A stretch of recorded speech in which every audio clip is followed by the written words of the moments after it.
Hello again, and thanks for tuning into my YouTube channel.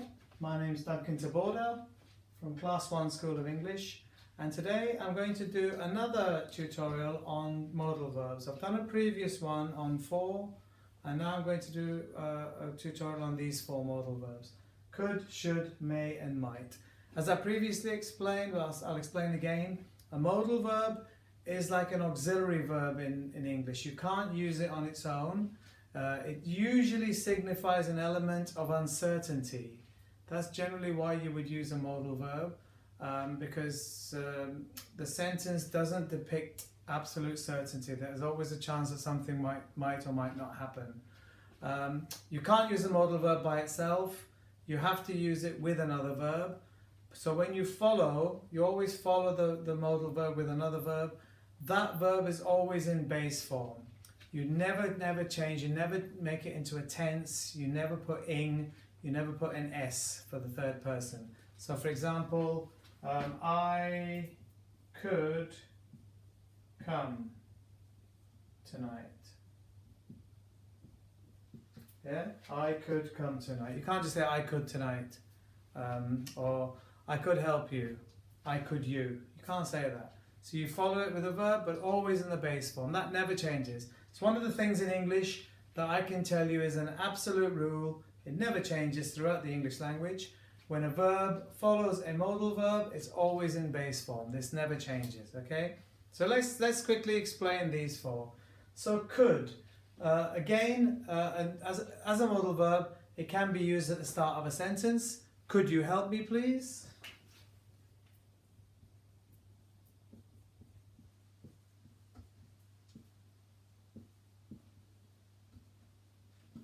So basically, you're asking for assistance, and it's a more polite way of saying exactly the same thing, if you used can. This would be a more polite, a more formal way of using can. Okay, could you help me, please? Could I help you? Okay.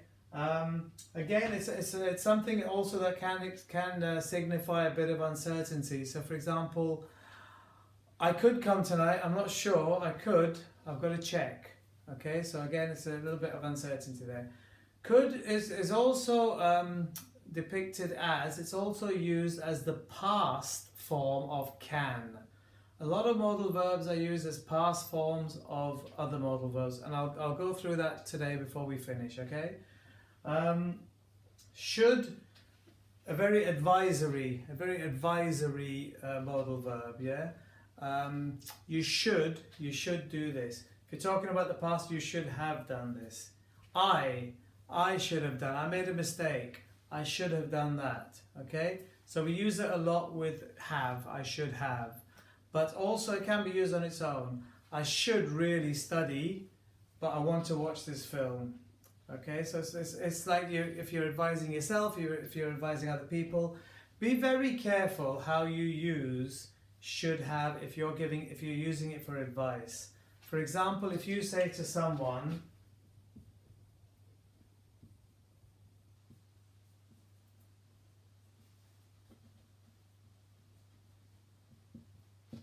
okay, so let's say something's gone wrong, and they're saying, oh, this has happened, this has gone wrong, and then you turn around and say, yeah, you should have done this.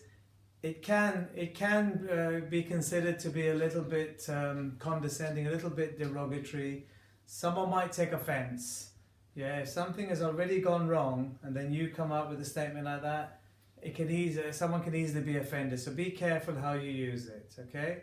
But that's basically we should, so very advisory and very when you're trying to be cautious, trying to be careful. Yeah, I should do this, I should do that, okay? May and might are very similar. Again, it signifies uncertainty. It's when you're not sure that you're going to do something. I may come tonight. I may be at the party. Okay, it's almost the same as saying I might be at the party. I might come.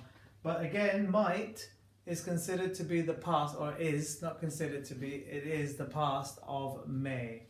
Okay, so both of these, when you're not sure about something. Yeah, you don't want to give somebody a definite answer because you can't. you would use that. I may come tonight, I may not. So as I say, a lot of these are used as past tenses of the other modal verbs. So will, which I've covered previously, the past of will is would. Okay?